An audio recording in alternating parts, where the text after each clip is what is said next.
Hi, and welcome. I'm Mick Badran, and I'm here to talk to you about integrating AI into your healthcare-based solutions through Logic Apps. So come on and let's get started. So just to give you an idea of who I am, basically I've been integrating for over 30 years and have previously been involved in a healthcare startup. And I'm an MVP and I love what I do. In terms of who keeps me motivated and the people at home that are shining lights in my life, there are various people and various characters and actors, and that there is my dog, who is the only one that really listens to me. And just as a little nugget, a little while ago, I swam from Bondi Beach around to Watson's Bay out into the ocean as part of an ocean swim that I do. So I really, that's the thing that is my space and gives me my thinking time. So what I'd like to show and talk to you about today is just a little bit about the adventure that I've had over the last 4 years, and talk to you about AI and how to apply it, and even where to start, and what are some of the things that we want to know about, or how do we even look to get started, and some of these key decision points. And I'd like to then just share how I applied that into healthcare. And as we start to see the evolution of AI, it's sort of deemed to be taking over the world and everything else. But what I'd like to do is show you how I've applied it in a sense that doesn't take the decision making away from the healthcare professionals, but really just enhances what they do. And obviously, at the end of my presentation, I've got my contact details and things. And I'd really love to hear about your journey and just how you're going and some of the questions that you may have along the way. So how do you start? And, as you've seen, the noise, and there's a lot of information, and even week by week, things change significantly. And AI is a tool that you can use to help you get to your end goal. So start simple. What is that end goal? And, certainly don't try and boil the ocean, as we say. Don't try and do everything all at once. Have a look at where you want to get to and start to have these incremental improvements. And the other thing is too, that as we're using AI, unlike a lot of cloud services and the like, these costs are significant, and we do notice them, at the end of the month. So plan it well. And, I'm sort of the opinion, get out there on the field and start playing the game, and you'll learn a lot more than watching it in the stands. So really just sort of have a think and put one foot forward in front of you. So just to let you know how I arrived at where I am today. So basically worked in the aged care space and then devised a solution around remote vitals capture. So blood pressure, temperature, oxygenation, UTI, glucose, various things like this. And so being able to help people at home and stay at home longer. And over here in Australia, there's very much a doctor shortage. So we just can't get enough people face-to-face time with doctors. And so this is a solution that helps to address that space. And then there's other things around wound care, which is another important aspect here in the medical system, where how can we treat it, how can we manage it, and we also want to be able to monitor and see how it's going. So what the solution looks like is essentially there's a range of different devices, and some of these take your ECG, and some of them take your pulse oxygenation and so forth, and look down your throat, and that's connected to a mobile app, which typically these devices connect over Bluetooth. And essentially that gets pushed through into some sort of portal, some sort of dashboard that doctors, nurses, family members, and so on can see. And these things can be tracked over time. So what I really wanted to do was be able to enhance this sort of experience and really draw upon the wealth of knowledge that AI tends to give us. And it's a little bit like when I was a kid, my mum used to have a set of encyclopedias on the shelf. And once I sort of knew what we were after, we'd go over and sort of look up whatever that topic was in the encyclopedia to come back and sort of enhance what we're writing. So this is very much in that space. It's not about necessarily taking or making a decision. It's about saying, well, if I've got this in my blood pressure, these readings, or if I'm this temperature, or here's my heart rate consistently, what does that mean? Or let's have a discussion about it so that it can start to enrich the conversation that we have. And then in terms of the other half to this solution, there's very much a teleportal, a telemedicine portal, which relied on, built through Azure Communication Services, things like audio, video, language translation, so that as people get elderly, they tend to revert back to their native language. And so that there was the ability to have a conversation where we translated the conversation between Italian and English and back again. And so one of the other areas was things like progress notes. So doctors would take down progress notes, and certainly being able to include those into the conversation and translate their scribbles into something more meaningful. So that was kind of the premise of the solution I spent the last several years building. In terms of where we'd like to start with AI and how to frame it, I tend to think of it as a calculator, except, these days we have more functions than what we had previously. And in terms of the AI calculator, it does some things really, really well. It summarizes, it translates from one language to another language, and there's a variety of different things that it does, and it's expanding all day, every day.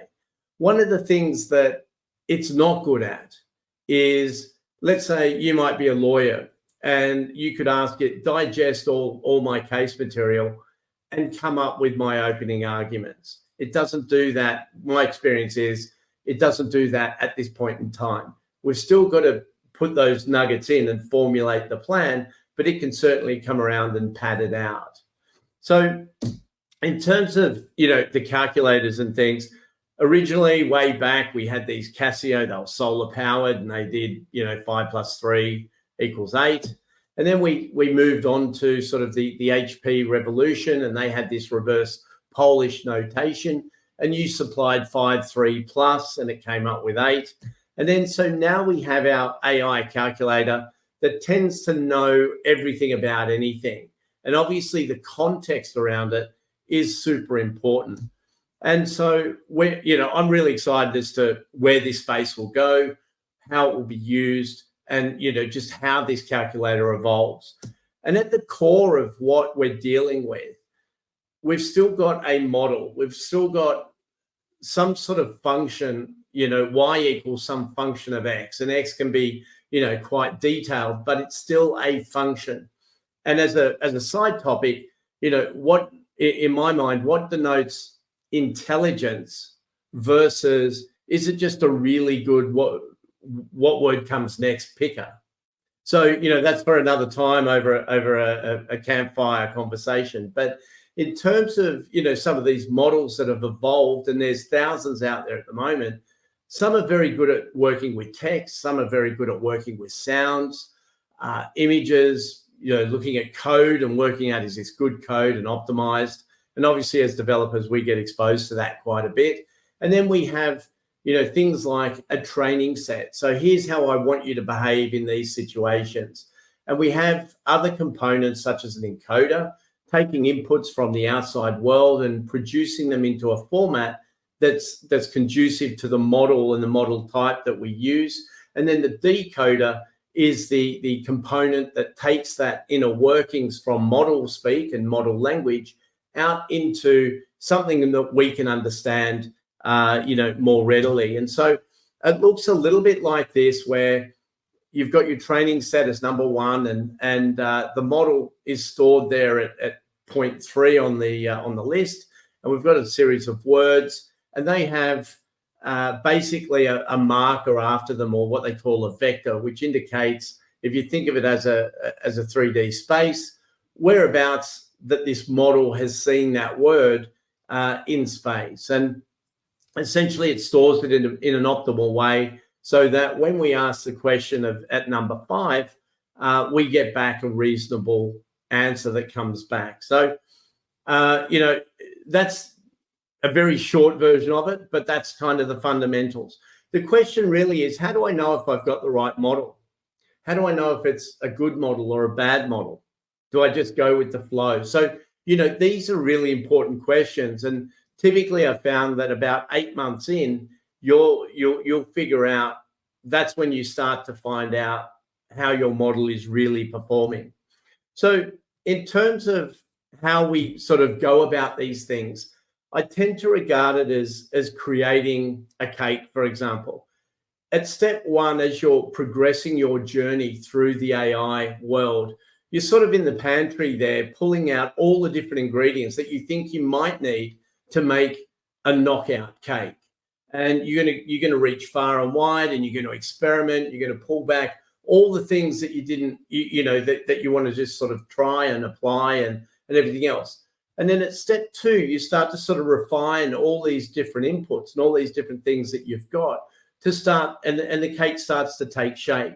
And then really step 3 is you've got 80% of the cake built, and you'd then like to just add a little bit to it, a tiny bit there and a tiny bit there. And a lot of that is like what I see, applying AI to your business. So at the very beginning, you're sort of saying, well, we want to know everything about everything. But then really, if it's a chatbot, or if it's something that appears on a website to help people navigate your product catalog, for example, it's really a very fine, refined space. It's about, how many red jumpers do we have in a medium size, or what's the delivery on this? So it's a very much a focused area that we have. And so we tend to sort of I look at that as specialization. So we don't actually need to know everything about everything. We need to know everything about something as we refine further down. And so the 80-20 rule in my mind is beautiful. Let's get started with 80%. Let's get out there on the pitch and start playing the game. And we're going to learn as we play each game. And then we can really get down to, refining that last 20%. So we've heard a lot about large language models, and, once again, it's anything about everything. I want to go and ask it a question about absolutely everything. If you think about applying it in your business and in your workplace, right down, by the time you get it out to production and deployed, you're not asking everything about anything about everything. You're asking it about a very refined area, not where you were previously. And so in terms of, the alternatives or something that we're seeing coming out, we've got small language models. And it's, as I say, it's anything about something. And these small language models can have 7 parameters, and they perform very, very well. They're light, they can run on a laptop, they can run on your phone, they can run on devices. So, certainly watch this space, because that will be a significant evolution. In terms of where I applied this in healthcare, basically from that mobile hub, there was a series of different observations or vitals that were captured, and I built on Azure, and I used some IoT hub type aspect to it, forward those results off into something that was able to process that a little bit more intelligently using OpenAI, the APIs of OpenAI, produced a PDF report that was, here's where the details that your blood pressure was this, your temperature was that, and so on. And then obviously there was some database work, and that was all wrapped up under the robustness of LogicApps. So what I'll do is just I'm just going to switch over to a demo now and show you where we can take this. So I've just brought up my screen, and the first, excuse me, the very first thing that I would do is typically just come and have a conversation. Use the likes of ChatGPT or whatever you've got access to. Just come and have a conversation, because often it's how we formulate the question below there, which is, what does high blood pressure mean, our prompt, is often the challenge. And the thing that I find personally that I have trouble with is that depending on the model and even depending on the week and what deployments and updates have been done, some of the prompts will work and some of them will not. Namely because I get back, I'm not a healthcare professional and I can't answer that. So depends on, the journey. And it's quite an interesting one. So if I supply, what does high blood pressure mean? I'm having a chat. So in other words, is this going to give me roughly the type of information that I need? And can I come through and take this further? So once I've sort of happy with what I've got here, I can move over to other things such as a tool called LM Studio. So LM Studio is a locally run application that allows me to go into the Hugging Face repository of all the different models. And I've just done a little search here on a model that I might want to use, and I can run this locally. I can also come along and set up and start a server so that on a local host of port 1234, it answers. It's a server, and basically I can use the OpenAI SDK, etc., to talk to this. So it's very much in my own local sort of environment, and I can start to play around with models, languages, see where I go. But the problem is too that how am I going to answer which model out of all of these is good for me? So this is a local application, this LM Studio.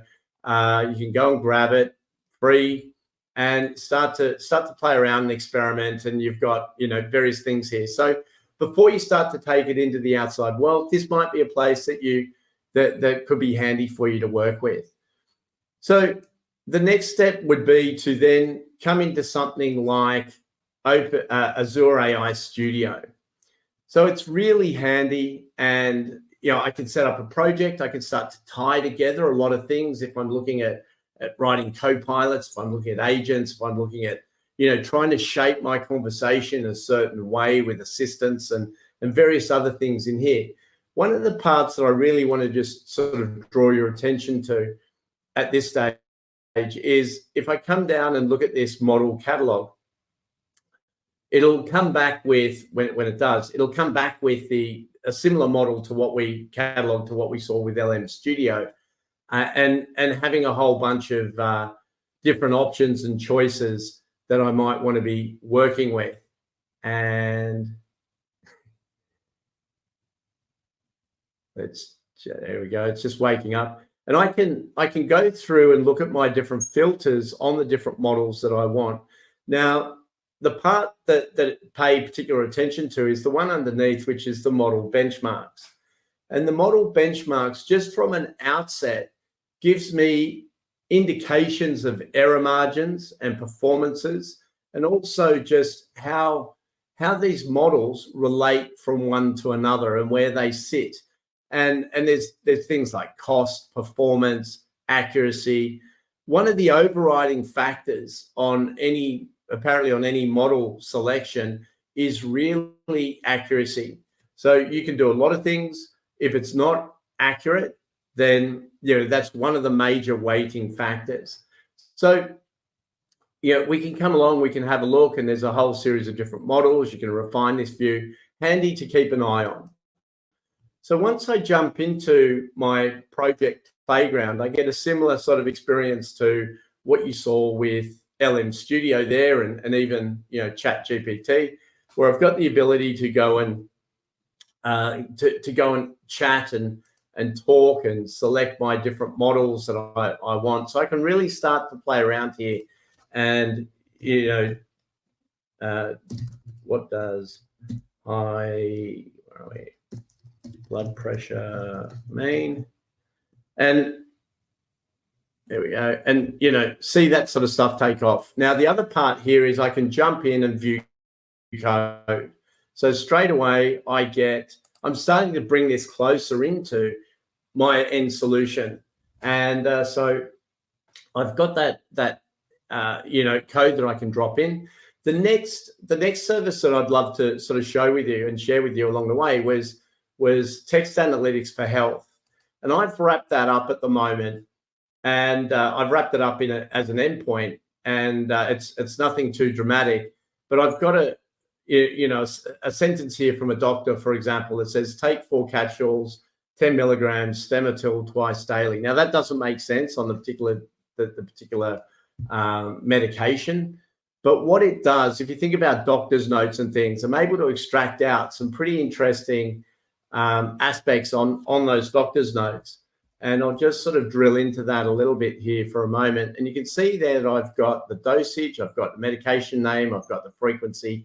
So what might I do with that? Well, what I can do is I can come along and in Australia, and certainly in the States and things, and I'll just sort of make this a bit bigger.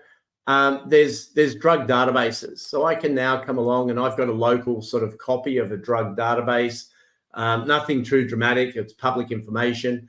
And what I'm able to do is now to go off and run a query and essentially say, give me back some more information about this drug called Stemetil that you may know about. And so now I can start to work with the medical system and the pharmaceutical system to work through what the side effects are, what the known allergy, if I've got known allergies and other bits and pieces. So I won't worry about that to come back for the moment. And then in terms of being able to create a report, the best way that I was able to do this, and the easiest way, was to come through and use LogicApps. So with LogicApps, the most important piece here, I've got some observations that I send through. So basically, this is from the mobile device through to the end, and it goes away. And I've got an HTTP call to Open API. And the reason why I've got that is because, yes, there are adapters in LogicApps, but this gives me the most flexibility about how I'd like to shape my call, so that, because I'm experimenting here, I'm still making that cake, and I'm trying to sort of figure out what the best way to sort of present this and then get back the results. And I return back the results to the caller, and then I go away and create a PDF. And I'm just going to jump into Postman here for a moment. Apologies for all the fantastic tools that are popping up in front of you. And so now if I call this, and I've got some data here that essentially a way that I've shaped my particular request. So I've got my name at the top, which is just, there we go. So I've got my name, I've got my address, and then I've got these observations, and they tend to sort of start to fall into medical speak. And I've got my blood pressure and a couple of observations there. So now I'm going to send it and run it, and that's going to call that Logic app that we were just seeing a moment ago. And it comes through and it shows me some details about pulse oxygenation. 89%, is it good, is it bad? So here you can start to see I've already got the result from somewhere, but what I'd like to do is really get some additional information about it and what that means. And then in terms of that process, here is the PDF report that was just created, and it's very rough and ready, but there's the pulse oxygenation, and then here is my blood pressure, and it talks about it, potentially being high, low, whatever. And this could be made into something a lot more beautiful than what you see in front of you there. So that's sort of the quick run through on that side. And what I'd like to do is just finish up with just talking a little bit about wounds and how I applied wounds to AI to wounds. So basically, really hard to get size of a wound, and essentially these characteristics are particularly important about what type of wound is it, and also the healing nature of it and things like that.